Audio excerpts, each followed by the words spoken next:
আসসালামু আলাইকুম বন্ধুরা, কেমন আছেন আপনারা সবাই? আমি ভালো আছি, আল্লাহর অশেষ রহমতে। আশা করছি আপনারাও ভালো আছেন। আপনাদের সবার সুস্বাস্থ্য কামনা করে আজকের ব্লগটা শুরু করছি। আমি সালমা, আমি অশোকনগর থেকে বলছি। আশা করছি আমার আজকের ভিডিওটা আপনাদের ভালো লাগবে। যদি ভালো লাগে অবশ্যই লাইক করবেন, কমেন্ট করবেন এবং ইউটিউবে গিয়ে আমার চ্যানেলটি সাবস্ক্রাইব করে নিয়ে আমার পাশে থাকবেন। তো আমার মনে হয় প্রতি বছরেই কোথাও না কোথাও একটা ছোটোখাটো জায়গায় আমাদের ঘুরতে যাওয়া উচিত। আর কাছাকাছি ছোটোখাটো জায়গা বলতে দীঘাটাই আমাদের বেশি মাথায় আসে, কারণ সমুদ্র আমাদের সবাইকেই কাছে টানে। তো সমুদ্রের প্রতি একটা ভালোবাসা আমার সবসময়ই আছে। সমুদ্র যেন সবসময় কাছে টানে, খুব ভালো লাগে আমার। তো বছরে একবার যাওয়ার চেষ্টা করি। তো আমরা চলে গেছিলাম সেরকম একটা জায়গায়, সেটা হচ্ছে দীঘা। পশ্চিমবঙ্গের পূর্ব মেদিনীপুর জেলায় অবস্থিত দীঘা। দীঘা এমন একটা জায়গা যেখানকার সোনালি বালি এবং বঙ্গোপসাগরের ঢেউ সত্যিই বিখ্যাত। পশ্চিমবঙ্গের কলকাতা থেকে প্রায় 200 কিলোমিটার দূরে অবস্থিত এই দীঘা জায়গাটির বঙ্গোপসাগরের সমুদ্রের ঢেউ এবং ঝাউ গাছ সত্যি আমাদেরকে খুব মুগ্ধ করে। ওল্ড দীঘায় যেখানে ওল্ড দীঘা আছে, নিউ দীঘা আছে, তো ওল্ড দীঘায় পাথরের ওপর আছড়ে পড়া ঢেউয়ের গর্জন সত্যি আমাদেরকে যেন মুগ্ধ করে। পুরনো দীঘায় সমুদ্রের ভাঙন রোধে পাথর ফেলা রয়েছে, তাই পাথরে পা দিয়ে হাঁটার সময় পিছলে পড়ে আঘাত লাগার একটা ঝুঁকি রয়েছে। আর নতুন দীঘা জলের আনন্দের জন্য বেশি নিরাপদ। আর জোয়ারের সময় সম্পূর্ণভাবে সমুদ্রে নামা কিন্তু নিষেধ। স্থানীয় পুলিশ যখন সতর্কবার্তা দেয় মাইক নিয়ে, তখন সেটা কিন্তু আমাদের প্রত্যেককে মেনে চলা উচিত। হোটেলের ক্ষেত্রে কোনো কারোর অচেনা কারোর খপ্পরে না পড়ে স্বনামধন্য হোটেলই আপনারা বেছে নিন। আর হোটেলের ক্ষেত্রে চেক ইন করার সময় আপনার পরিচয়পত্র কিন্তু আপনার কাছে বা আমাদের কাছে অবশ্যই রাখতে হবে। আর কেনাকাটার ক্ষেত্রে দীঘার বাজারে কেনাকাটার ক্ষেত্রে যেমন ঝিনুকের জিনিস, বিভিন্ন ধরনের পোশাক কেনাকাটার ক্ষেত্রে অবশ্যই দরদাম করে কেনা উচিত। ছুটির দিনগুলোতে কিন্তু দীঘায় প্রচুর পরিমাণে ভিড় হয়, সেক্ষেত্রে বাচ্চাদের হাত কিন্তু সেইভাবেই শক্তভাবে ধরে রাখতে হবে। আমরা ঘুরতে গেলে ওখানকার টোটো বা গাড়ি করে এদিক ওদিক অবশ্যই ঘুরতে যাই, তো সেখানে নির্দিষ্ট লিস্টে একটা ভাড়া থাকে, সেটা অবশ্যই দেখে নেওয়া উচিত। তো দীঘায় যাওয়া নিয়ে আপনাদেরকে তো অনেক কিছু বললাম। তো আমি অনেকে হয়তো বলবে আমি একটু জ্ঞান দিয়ে ফেললাম, জ্ঞান না, আমার যতটুকু অভিজ্ঞতা সেটুকুই আপনাদের সঙ্গে শেয়ার করলাম।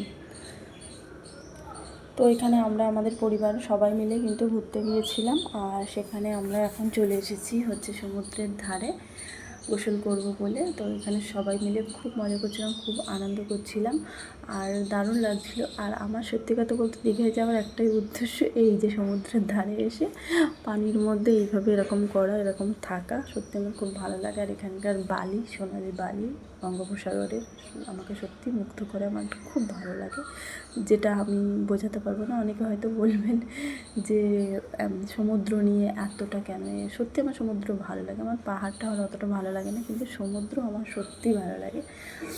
যাই হোক, তো এই হচ্ছে ব্যাপার। তো পরিবার নিয়ে ছুটির সময় কাটানো, সেটাই আপনাদের সঙ্গে শেয়ার করলাম। যদি ভালো লাগে অবশ্যই লাইক করবেন, সুন্দর সুন্দর কমেন্ট করবেন। আমি আবারও বলছি, ইউটিউবে গিয়ে আমার চ্যানেলটি সাবস্ক্রাইব করে নিয়ে আমার পাশে থাকবেন। এবারে পরিবার নিয়ে আপনাদের সঙ্গে কিছু কথা বলি, যে পরিবারের সঙ্গে ঘুরতে যাওয়ার মধ্যে কিন্তু এক অপূর্ব আনন্দ থাকে। আমি মনে করি পরিবারকে ভালোবাসার সেরা উপায় হলো তাদেরকে সময় দেওয়া, পরিবারকে সময় দেওয়া। পরিবারের সাথে কোথাও ঘুরতে গেলে মোবাইল ও অফিসের সেই সময় থেকে একে অপরের সঙ্গে একভাবে একটা সময় দেওয়া যায়। পরিবারের সাথে নতুন কোনো জায়গা ঘুরে দেখা, নতুন কোনো সংস্কৃতির সাথে পরিচিত হওয়া পুরো পরিবারের জন্য একটি দারুণ অভিজ্ঞতা। ঘুরতে যাওয়ার সময় ছোট বড় সিদ্ধান্ত সব একসাথে নিতে হয়। এটি পরিবারের সদস্যদের মধ্যে পারস্পরিক দায়িত্ব ও বোঝাপড়া অনেকটাই কিন্তু বাড়িয়ে তোলে। পরিবার এমন একটা জায়গা যেখানে কেউ পেছনে পড়ে থাকে না।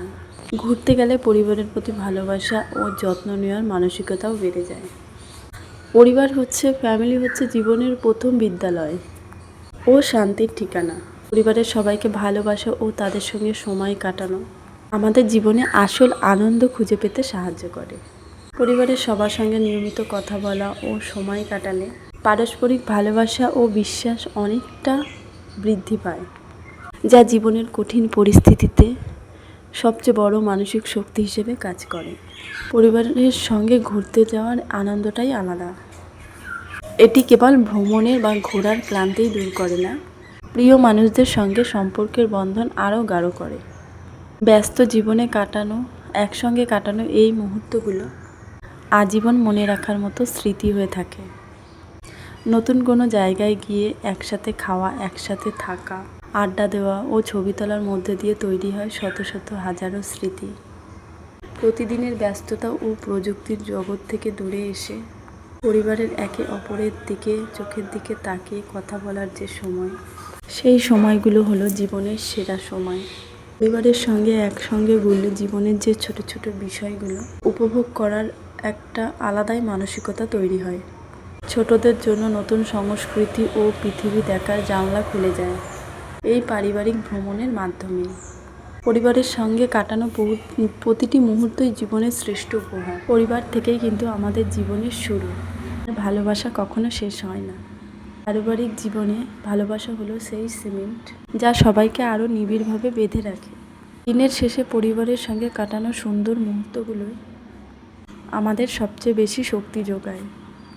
প্রিয়জনদের সঙ্গে ছোট ছোট কথা, হাসি খুশি মুহূর্তগুলোই জীবনের আসল আনন্দ।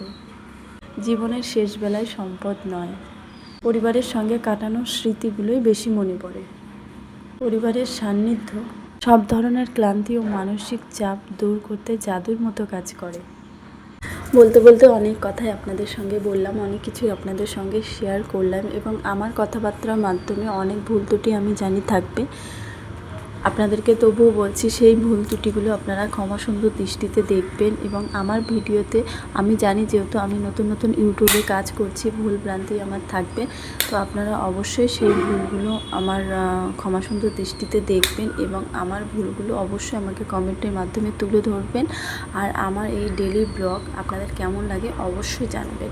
হ্যাঁ, আমি রেগুলার ব্লগ দিতে পারছি না যেহেতু আমি একটু পরিস্থিতি সামাল দিতে পারছি না, মানে কাজ, সংসার, অফিস, ছেলের পড়াশোনা সমস্ত কিছু মিলিয়ে না একটা মানে বুঝতেই পারছেন আপনারা, যারা আমরা সংসার জীবনে আছি অবশ্যই বুঝতে পারবো। তো সেইভাবে ভিডিও তো করা হয়ে যায় কিন্তু সেইভাবে এডিট করার পিছনে যে সময়টা দিতে হয় সেটা দিতে পারছি না। আর যেহেতু এক্সট্রা অনেক ক্লাস আমাকে এখন আপাতত করতে হচ্ছে, তো তার জন্য আমি অতটা ব্লগটা কন্টিনিউ করতে পারছি না, কিন্তু আমার মাঝে মাঝে আমি যখন সময় পাবো অবশ্যই আপনাদের সঙ্গে ব্লগ শেয়ার করবো, আপনারা দেখবেন। আর যদি ভালো লাগে অবশ্যই একটা লাইক করবেন, সুন্দর সুন্দর কমেন্ট করবেন এবং আপনাদের একটা লাইক আমাকে কিন্তু অনেকটা মোটিভেট করে আরও ভিডিও করার জন্য। আর যারা পুরনো, যারা আমার চ্যানেলটি সাবস্ক্রাইব করে নিয়ে আমার পাশে আছেন তাদেরকে জানাই অশেষ ধন্যবাদ, এইভাবেই পাশে থাকবেন। আর যারা আমার চ্যানেলটি এখনও সাবস্ক্রাইব করেননি তাদেরকে বলবো অবশ্যই আমার চ্যানেলটি ইউটিউবে গিয়ে সাবস্ক্রাইব করে নিয়ে আপনারা আমার পাশে থাকুন আর আমাকে এগিয়ে যেতে সাহায্য করুন। যেহেতু ফেসবুকে আপনারা আমাকে অনেক অনেক ভালোবাসা দিয়েছেন আর অনেকটা এগিয়ে নিয়ে গেছেন, সেইভাবেও আপনাদের কাছে আশা রাখছি আপনারা আমাকে ইউটিউবে এগিয়ে নিয়ে যাবেন, কারণ আপনাদের ভালোবাসা ছাড়া এগোনো কখনোই সম্ভব না। ইউটিউবেও আপনারা আমাকে সেইভাবে ভালোবাসা দেবেন। তো সমুদ্রের এই সৌন্দর্য আপনাদের কার কার ভালো লাগে অবশ্যই কমেন্ট করবেন, আমার তো খুব ভালো লাগে। চলেন দেখা হচ্ছে নেক্সট ব্লগে, আজকের মতো এই পর্যন্ত। আসসালামু আলাইকুম।